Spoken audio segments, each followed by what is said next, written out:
Homicide Lieutenant Paul Rorrison, R-O-R-R-I-S-O-N. Last night about 10:45, one of our officers was in the area of 5300 Groveland Street when he heard gunshots. Our officers arrived in the area of 5300 Groveland and into a back patio area where they found one male down suffering from gunshot wounds. Upon checking the outside of the duplex of this area, they found another male suffering from gunshot wounds. That male was pronounced deceased at the scene. The first male that was contacted, he was attended by medics. He was transported to Mercy Hospital, but unfortunately he succumbed to his injuries and was pronounced deceased at the hospital. About 15 minutes later at Paradise Valley Hospital, another third victim arrived. He was driven there by a family member, and he had a non-life-threatening wound to his shoulder. It appeared he was shot in the area, the same as these two on Groveland Street. He's been transported now to Mercy Hospital with non-life-threatening injuries. Right now we have limited suspect information. We have a lot of people detained at this point for witness statements. Right now our suspect described as two black males, one of them wearing a black baseball cap, one of them wearing a white baseball cap with a white t-shirt and black pants. There appears to be two shooters. There's a lot of evidence out here at the scene right now. We're going to be out here for the entire block is locked down. It will be for most of the day. Our lab is out here now with our homicide investigators conducting the forensic recovery of evidence in the area. You know the approximate ages of the victims? Both of our males that are deceased are in their 40s. The other male is in his 30s, the one with the non-life-threatening injuries. Was it a party, a family gathering? What was this? From the initial statements that we got so far, obviously you could see it's a very chaotic scene at this point, with family members arriving and friends. It appears there was a gathering in the outside patio where people were watching a sporting event. The two shooters approached on foot. Both of them brandished handguns, began shooting. The crowd the gathering at that point broke up rapidly and people started running. We know that one of the victims was chased and shot again by one of the suspects. At that point, both suspects then ran eastbound on the Groveland Street. Do you know what sparked that? Did they know the shooters? We have no idea.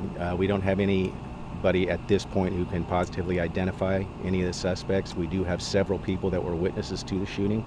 They are being interviewed at this point. Some of them are downtown being interviewed, and others are being interviewed in the neighborhood here. But there were several people that witnessed the shooting.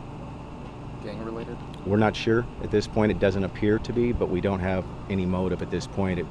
Like I said, it was a gathering. They were watching a sporting event. These two shooters walked up. For whatever, there was no words exchanged that we know of. It's just they pulled out handguns and began shooting into the group. Did you recover any weapons, or are they still armed and dangerous? Yeah, they're still armed and dangerous. We haven't got any weapons at this point, but we're still checking the whole scene. We got this whole block locked down. One of the other shootings actually took place on Naraha, right behind us, one street north of us. That's where the third victim, who sustained the non-life-threatening injuries, was struck.